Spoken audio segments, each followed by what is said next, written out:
Alian Princese thought he was just a human until he changed into a warrior. Before her ice princess Zerathel stepped out of her silver transport ship onto the landing pad. At the United Nations building in New York, the Earth's yellow sun felt warm on her blue-tinted skin, quite different from the twin red suns of her home planet Vortania. She adjusted her ceremonial robes and looked around with curious eyes. Another primitive world. She thought to herself, this should be simple. The princess had traveled too many planets before. Her father, Supreme Chancellor Vexter, always sent her to evaluate new species for the Galactic Council. Some species joined their empire peacefully, others had to be convinced with force. A few simply disappeared from the galaxy entirely. Humans had been discovered only 3 years ago. Their technology was basic compared to most galactic civilizations. They had barely reached their own moon.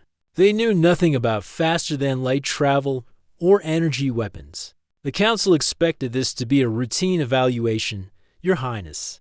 A human voice called out in perfect Vortanian language, "Welcome to Earth." Zerathel turned and saw a man walking toward her. He was average height for a human, with dark hair and kind brown eyes. He wore a simple black suit that looked very formal by human standards. What surprised her was not his appearance, but his perfect pronunciation of her language.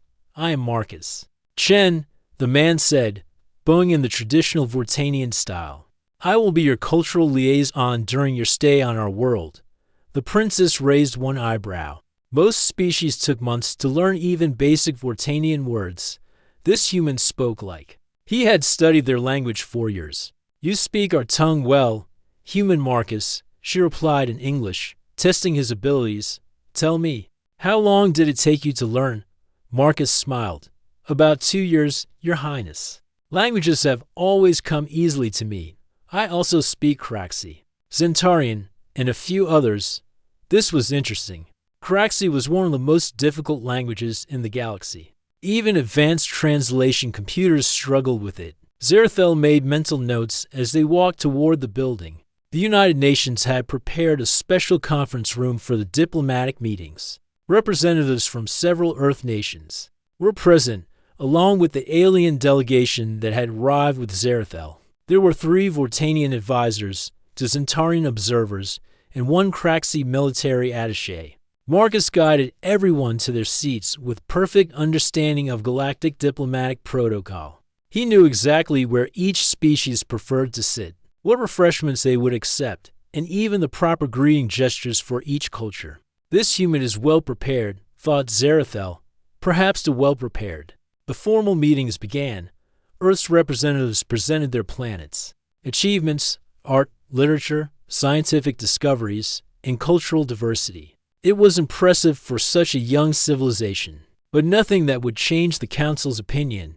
During a break, Zerathel found herself talking privately with Marcus. In a quiet corner of the room, "Your people seem proud of their accomplishments," she said, sipping a cup of human coffee that Marcus had recommended. "We are," Marcus replied, "but we also know we have much to learn from older civilizations like yours." "You speak as if you expect to survive the evaluation," Zerathel said, watching his reaction carefully. Most species became nervous when she mentioned the evaluation process. They begged for mercy or tried to offer tributes. Marcus simply looked at her with those calm brown eyes and smiled. "Every species hopes to survive, Your Highness. We're no different." His calmness was unusual. Either humans were incredibly brave, or this particular human knew something others didn't. That evening, the alien delegation was invited to a formal dinner at the United Nations building. The dining hall had been decorated with flags from every Earth nation.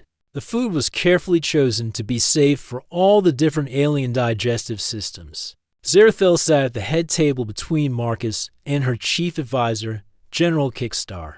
The general was a warrior from the old school who believed in solving problems with force. "Rather than talk, these humans are weak," General Kickstar whispered to her in Vortanian. "One small battle fleet could conquer their entire world." "Perhaps," Zerathel replied quietly, but observed them more carefully. As the dinner continued, she watched Marcus interact with the other guests. He spoke with the Zentarian observers in their own language about their home world's crystal gardens. He discussed military history with the Craxi attaché, showing knowledge of battles that had happened on the other side of the galaxy. He even made jokes that made the usually serious Vortanian advisors laugh. How does he know so much? She wondered. The answer came sooner than expected, but in a very dangerous way. Halfway through the dinner, the lights suddenly dimmed. A low humming sound filled the air. Marcus immediately stood up, his relaxed expression changing to sharp alertness. Everyone get down, he shouted. Most of the humans looked confused, but the alien guests recognized the sound immediately. It was a neural disruptor charging up, a weapon designed to shut down alien nervous systems. Someone was trying to assassinate the princess. The weapon was invisible to human eyes, but alien technology could detect it. Zarathel's own security scanners began beeping warnings. The neural disruptor was hidden somewhere in the room. Aimed directly at her, General Kickstar reached for his sidearm, but the weapon would fire before he could locate the source. The Zentarian observers were already paralyzed with fear. Neural disruptors were banned weapons, illegal throughout the galaxy. But Marcus was moving, somehow. Impossibly, the human had located the hidden weapon faster than any of the aliens. He threw himself between Zarathel and the invisible beam just as it fired. The neural energy hit Marcus full force. It should have killed him instantly. Humans were supposed to be more vulnerable to neural attacks than most species. Instead, he absorbed the blast and remained standing for a moment. In that moment, Zarathel saw something that made her question everything she thought she knew about humans. Marcus's eyes flashed with a bright golden light for just an instant. Patterns of the same golden energy seemed to flow under his skin like flowing water. Then he collapsed to the floor, unconscious but breathing. The room erupted in chaos. Security teams rushed in from all directions. The hidden assassin was caught trying to escape, a member of a radical faction that opposed any cooperation with humans. As medical teams worked on Marcus, Zarathel stared at his unconscious form. Neural disruptors didn't just fail. They were designed to work on any known nervous system. Yet this human had not only survived a direct hit, he had somehow sensed the attack before it happened. Just a lucky human, General Kickstar said. But his voice sounded uncertain.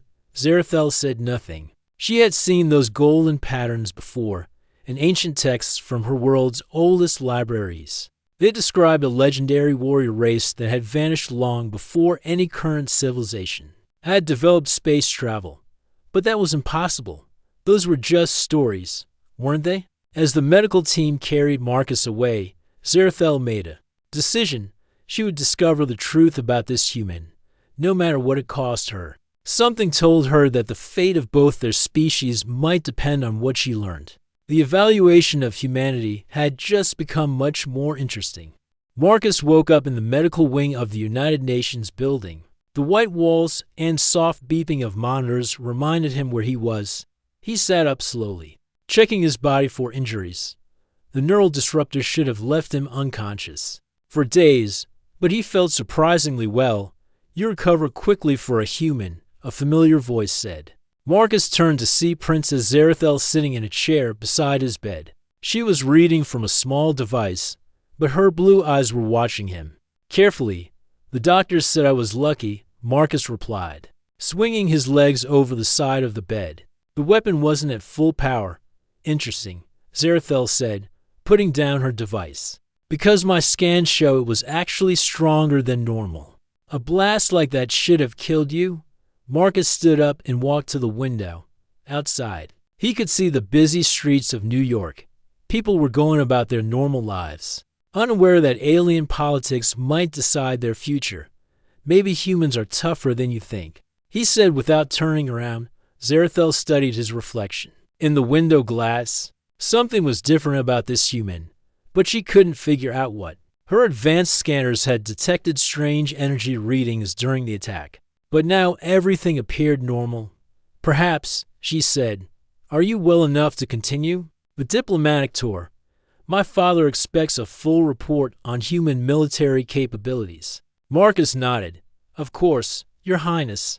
Where would you like to go first?" 2 hours later, they were flying in a military helicopter toward a classified human defense facility. In the Nevada desert, General Patricia Hayes, the base commander, was giving them a tour of Earth's most advanced weapons systems. "This is our latest fighter aircraft," General Hayes explained as they walked through a large hangar. "It can fly at 3 times the speed of sound and carry both conventional and nuclear weapons." Zarathel examined the sleek metal aircraft. By Galactic standards, it was primitive, but she could see potential in the design. Humans were creative, even if their technology was limited. Marcus walked beside her, translating technical terms that the general used. He seemed to understand military equipment as well as he understood languages. Once again, Zarathel found herself impressed by his knowledge. "Your weapons are designed for fighting other humans," she observed. "What would you do against an alien invasion force?" General Hayes looked uncomfortable. "We would adapt our strategies and fight as best we could." "With respect, General," Zarathel said, "your best would not be enough. My ship's shields could deflect your strongest weapons. A single Vertanian battlecruiser could destroy this entire base in minutes." The general's face went red with anger, but Marcus stepped forward calmly. "Your Highness speaks the truth," he said. "We know our technology is limited. That's why we hope to learn from more advanced civilizations." His calm acceptance seemed to cool the general's temper. Zarathel made another mental note about Marcus's diplomatic skills. They were walking toward the next building when the attack began. The first sign was a low rumbling sound from the sky. Then the air shimmered like heat waves, and 3 large ships appeared overhead. They were dark gray vessels with sharp angles and weapon ports glowing red. "Craxi Raiders," General Hayes shouted into a radio. "All units, battle stations." Zarathel felt her blood go cold.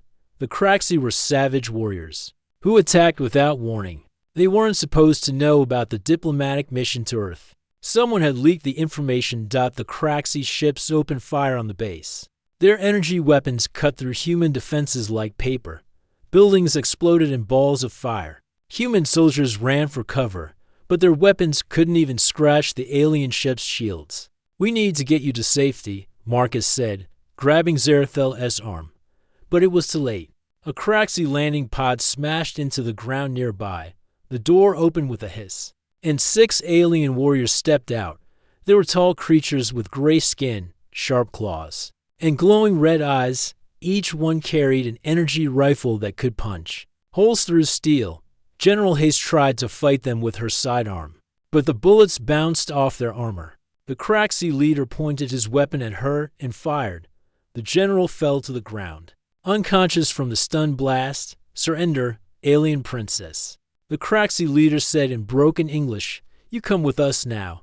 Zarathel raised her hands. She carried no weapons, and her own guards were back at the United Nations building.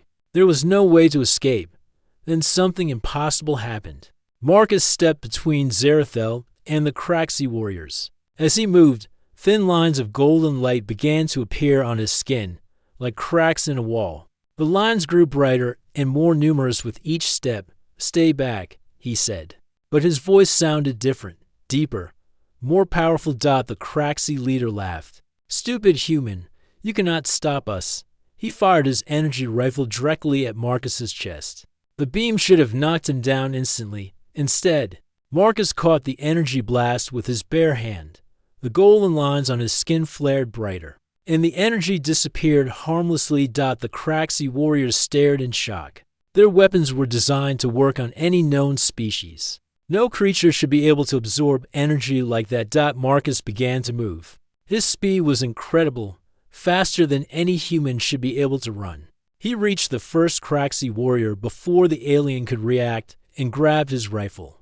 The metal weapon crumpled in Marcus's grip like paper. The other warriors fired at once, but Marcus dodged their shots with impossible grace.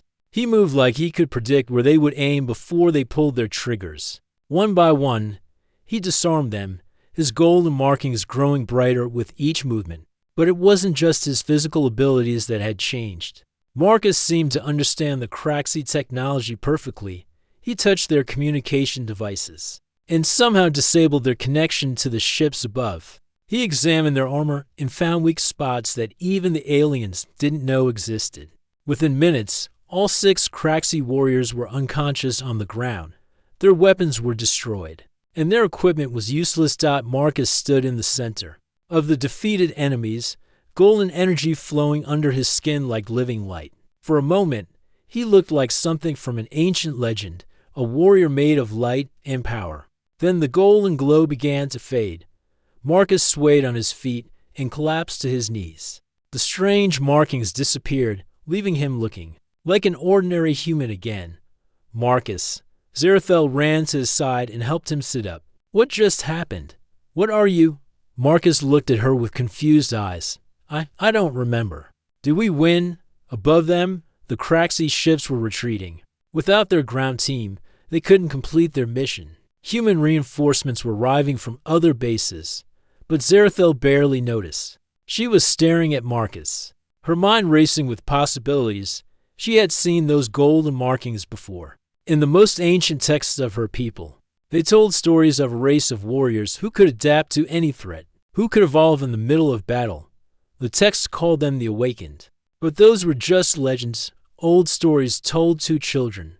The Awakened had vanished millions of years ago, long before any current civilization had developed space travel. Yet she had just watched Marcus become something beyond human limitations. She had seen him absorb energy, move with superhuman speed, and understand alien technology instantly. Most importantly, she had seen him protect her without a moment's hesitation. Just rest, she said, helping him stand. The danger is over. But even as she spoke, Zerathel knew the danger was just beginning.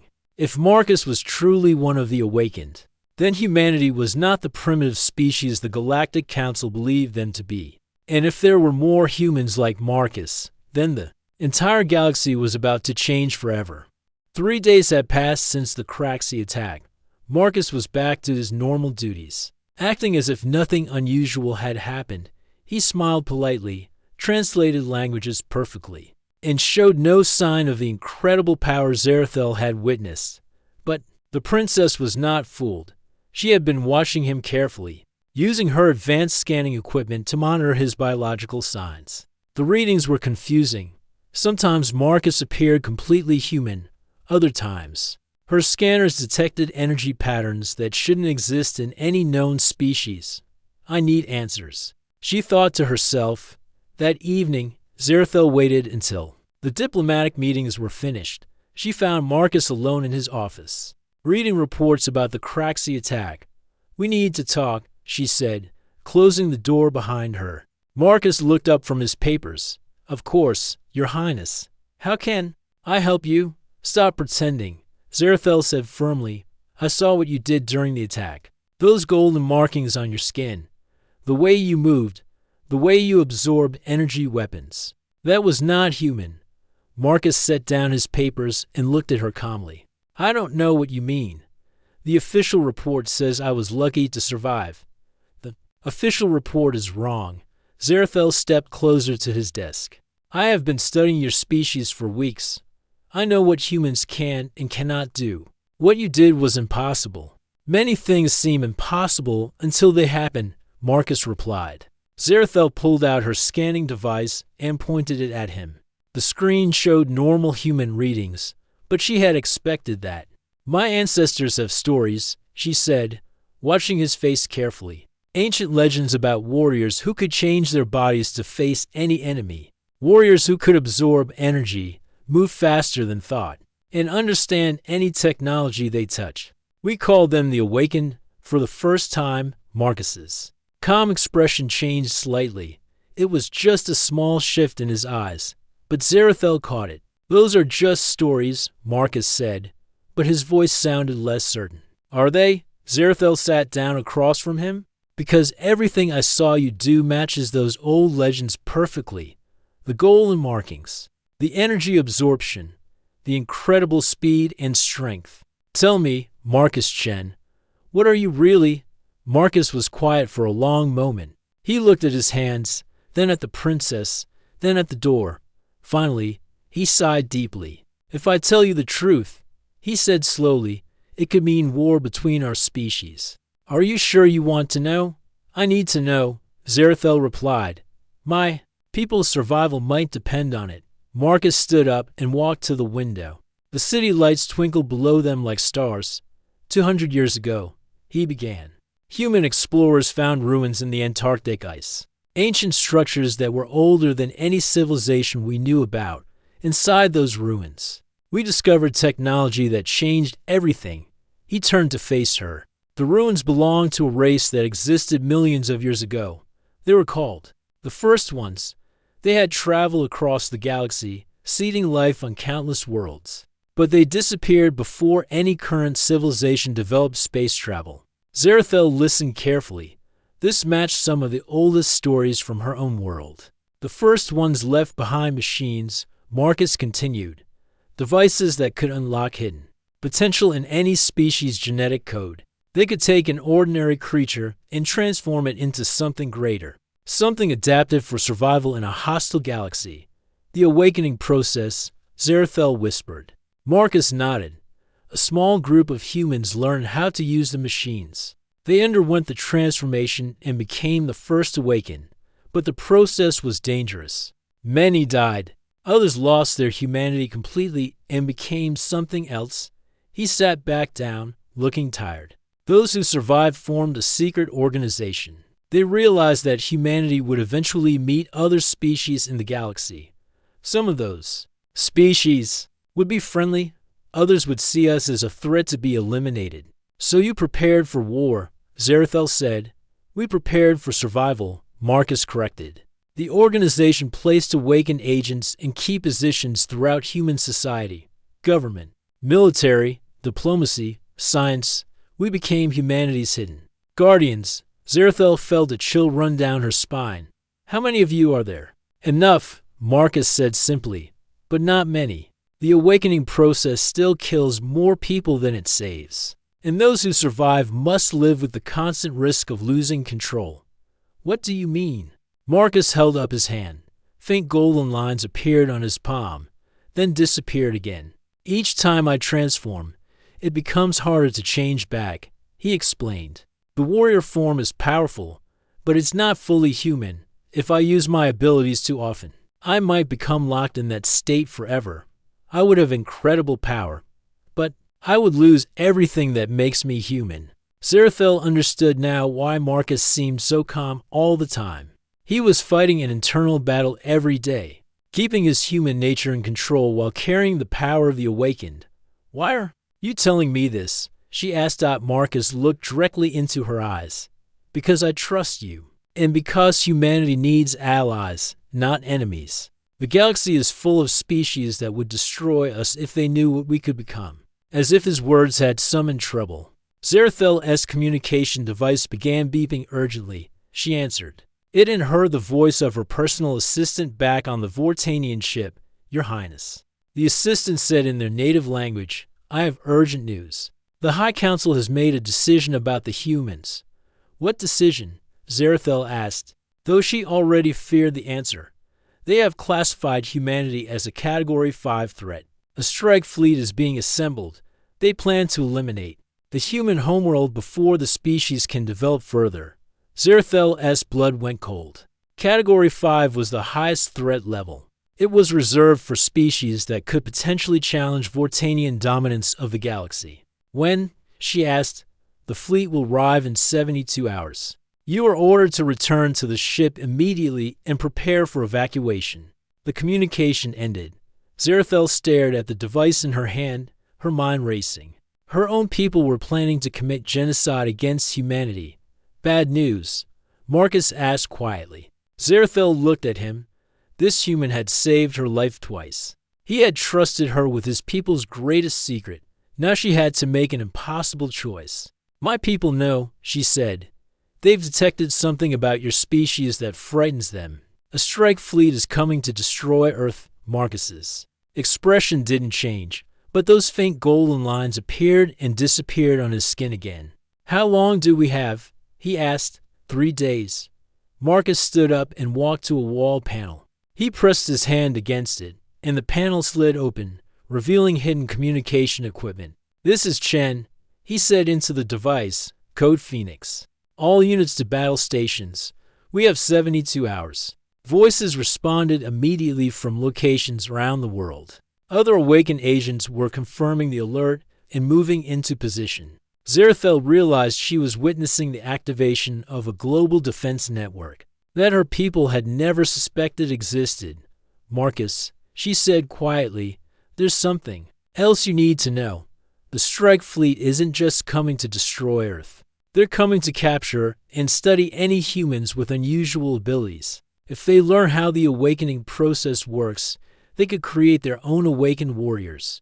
Marcus finished and use them to conquer the entire galaxy. The princess nodded grimly. My people have made a terrible mistake. They think they're eliminating a threat, but they're actually creating a much bigger one. Marcus looked at her with those calm brown eyes. Then I guess we'll have to stop them. We? Zerathel asked. You warned us, Marcus said. That makes you a traitor to your own people. You can't go back now. Zerathel realized he was right. By revealing the attack, she had chosen humanity over her own empire. There was no going back. Then we fight together, she said. Marcus smiled, and for the first time, the golden line stayed visible on his skin instead of fading away. Together. He agreed. The next morning, Zerathel made the hardest decision of her life. She stood in the communication room of her ship, looking at her father's image on the screen. Supreme Chancellor Vexter face showed disappointment and anger. You will return to the ship immediately, he commanded in their native language. The human evaluation is complete. They are too dangerous to survive. Father, you're making a mistake, Zerathel replied. The humans are not our enemies. They could be valuable allies. Allies? Vexter's eyes flashed with rage. They possess abilities that could threaten our empire. The council has decided. Earth will be cleansed. Zerathel took a deep breath. Then I formally request political asylum with the human government. I will not be part of genocide. The silence that followed was terrible. Vexter stared at his daughter through the screen, his face showing shock, then fury. You are no longer my daughter, he said coldly. You are a traitor to your own species. The communication ended. Zerathel stood alone in the room, knowing she could never go home again. But she also knew she had made the right choice. Meanwhile, Marcus was in a secret facility beneath the United Nations building. The room was filled with advanced technology that most humans had never seen. 12 other people sat around a circular table, each one bearing the faint golden markings of the awakened. The Vortanian strike fleet has 47 ships, Marcus reported. Each one is armed with plasma cannons that could destroy entire cities. Their shields can deflect our strongest nuclear weapons. Sarah Kim, an awakened agent who worked in the Pentagon, spoke up. Our military forces won't be enough. Even with advance warning, Earth's defenses can't stop a fleet that size. Then we fight them ourselves, said David Park, another agent. Full transformation. Maximum power. Marcus shook his head. The risk is too great if we all transform completely. Some of us might not be able to change back. We could save Earth but lose our humanity in the process. Better than losing everything, David argued. Dr. Eleanor Rodriguez, the team's scientist, looked worried. I've been studying the transformation data. The recent attacks have pushed several agents close to their limits. Marcus, your last two. Transformation showed dangerous energy spikes. Marcus knew she was right. Each time he used his powers, the golden energy stayed in his system longer. Sometimes he caught himself thinking like the warrior form instead of his human self. We don't have a choice, he said finally. Earth's survival comes first. The meeting was interrupted by alarms throughout the facility. Agent Lisa Chen ran into the room with urgent news. They're here, she announced. The Vortanian fleet just dropped out of hyperspace. They're attacking multiple locations simultaneously. On the wall screens, satellite feeds showed the terrible truth. Vortanian ships were firing on major cities around the world. New York, London, Tokyo, Moscow, all were under attack. The alien plasma weapons cut through human defenses like they didn't exist. But the attacks weren't random. Marcus realized the Vortanians were targeting specific locations, places where awakened Agents were stationed. They know about us, he said grimly. Someone gave them our positions. General Kickstar's voice came through the facility's communication system. He was speaking from the lead Vortanian ship. Attention human awakened, the general announced. Surrender yourselves, and we will spare your cities. Continue to resist, and we will destroy everything. Marcus looked around the table at his fellow agents. Each face showed the same determination. They had sworn to protect humanity, no matter the cost. All units, begin transformation sequence. Marcus ordered. Full power authorization granted, round the world. The awakened agents began to change. The golden markings appeared on their skin, growing brighter and more complex. Their human limitations fell away as ancient power flowed through their bodies. But the transformation was different this time. Instead of the controlled changes Marcus had used before, the agents pushed themselves to their absolute limits. The golden energy blazed like fire under their skin.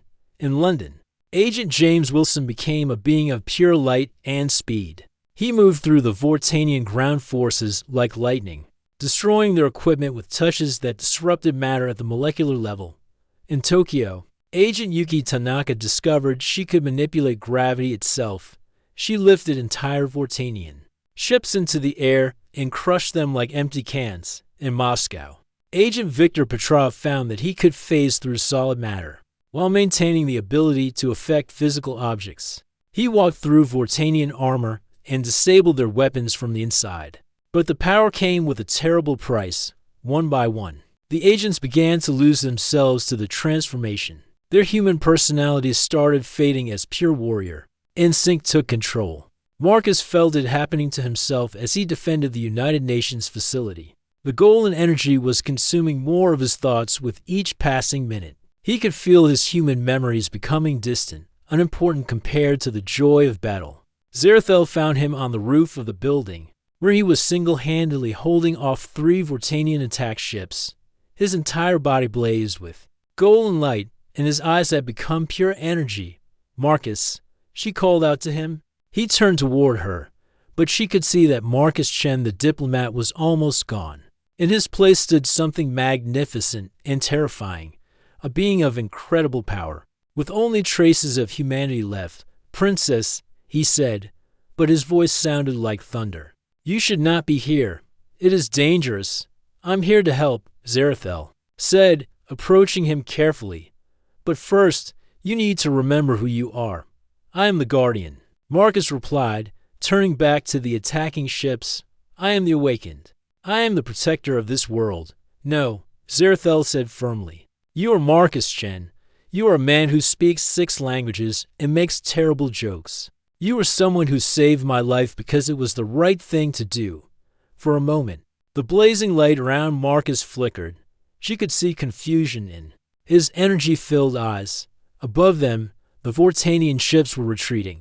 Round the world, the alien fleet was pulling back from Earth's major cities. The Awakened had proven they could defend their homeworld, but at a cost that might be too high to pay. I can feel myself disappearing, Marcus said, his voice becoming more human. The warrior form is taking over. Soon there won't be anything left of Marcus Chen. Zerathel took his hand, ignoring the energy that sparked between them. Then we need to find a way to bring you back. All of you. She looked up at the retreating ships, then back at Marcus. My people made a mistake, but they're not evil. If we can show them that humans and Awakened can work together instead of replacing each other, maybe we can stop this war. Marcus nodded. Slowly, the golden light was fading slightly, and she could see more of his human features returning. But first, he said, we need to make sure I don't lose myself completely, because if the Awakened become nothing but weapons, then we've already lost everything worth protecting. The battle for Earth was over, but the battle for humanity's soul was just beginning. In the days following the battle, Marcus struggled to find balance between his human mind and the warrior power that threatened to consume him. The golden energy still flowed under his skin, but now it felt like a wild river that could flood. At any moment, Zerathel had moved into the secure facility beneath the United Nations building. She worked day and night with Dr. Eleanor Rodriguez, studying the awakening process and searching for a solution that would save the transformed agents. The problem is here, Dr. Rodriguez explained, pointing to brain scans on her computer screen. The warrior consciousness is trying to replace the human personality completely. It sees human emotions and memories as weaknesses, but those emotions are what make humans special. Zerathel replied, "Without them, the awakened become just another weapon." Marcus sat quietly nearby, his eyes closed in meditation. The golden markings on his arms pulsed slowly like a heartbeat. He was practicing a technique Zerathel had taught him, using memories of human connections. To anchor his personality, "I can feel both sides fighting inside me," he said without opening his eyes.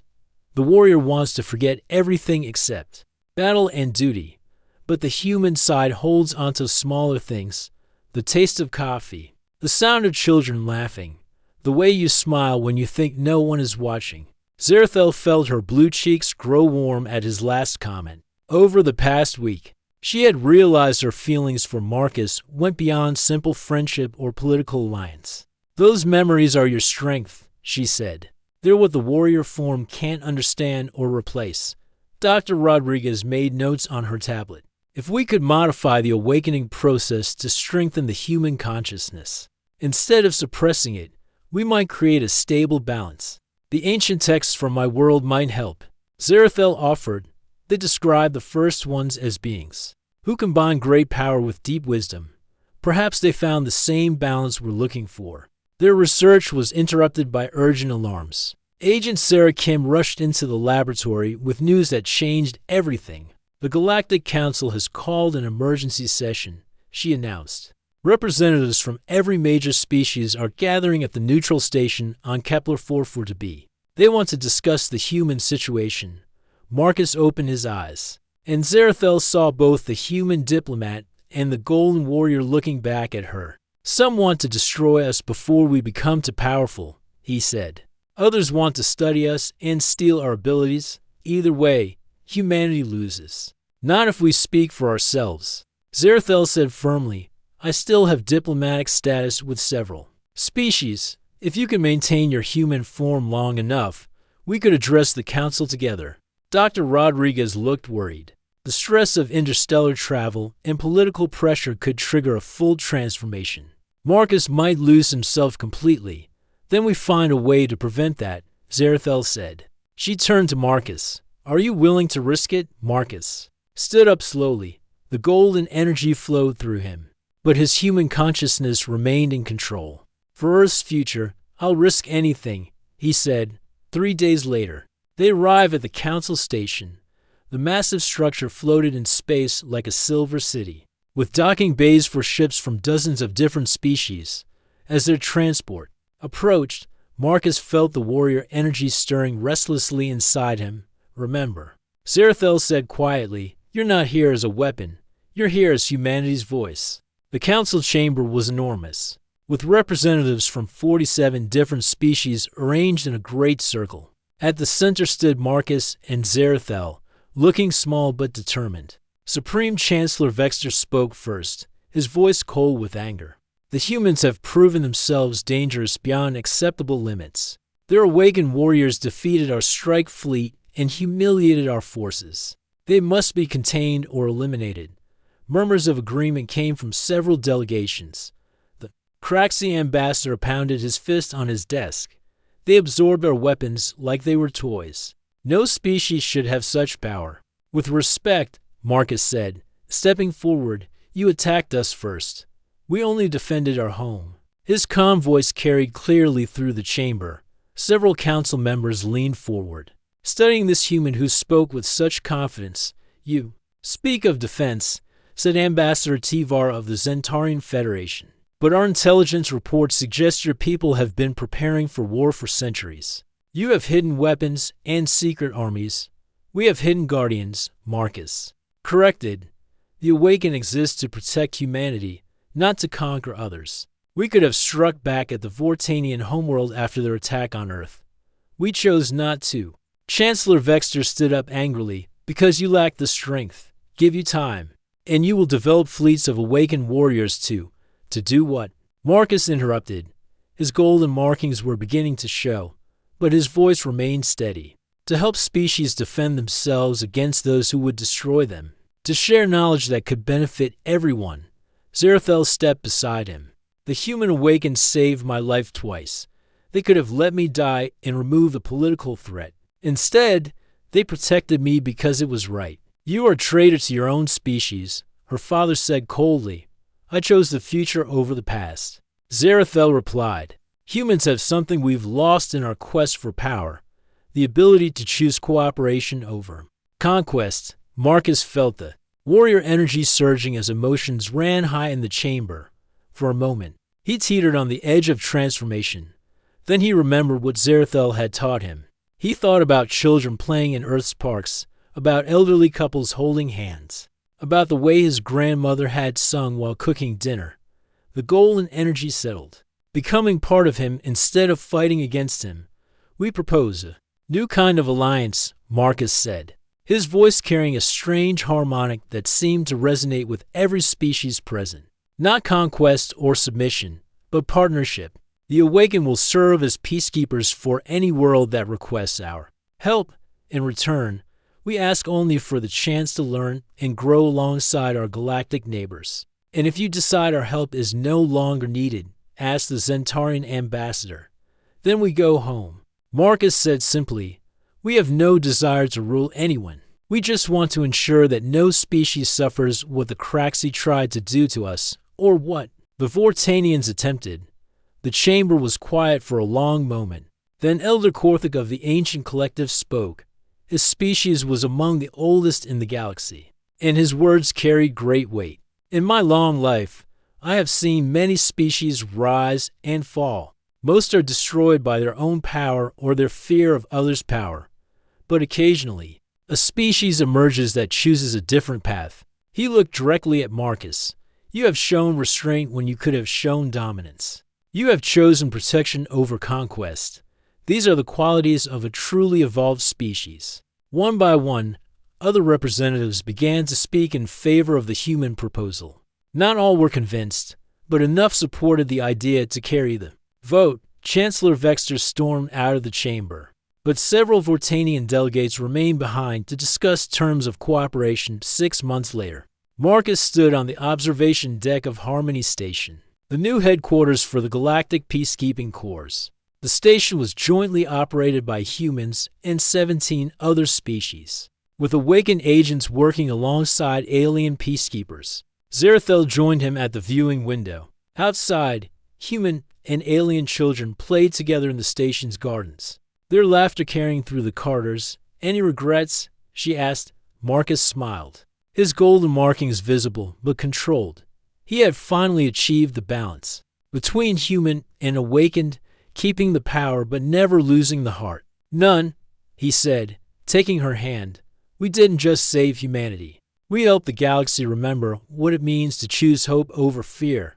Together, they watched the children play, human, Vortanian, Zentarian, and others, all learning that differences could be strengths rather than threats. The age of the awakened had begun, but it was not an age of war. It was an age of unity, protection, and the endless possibility that came when species chose to build rather than destroy. Marcus had kept his humanity and gained the stars. It was, he thought, exactly what the first ones had intended all along.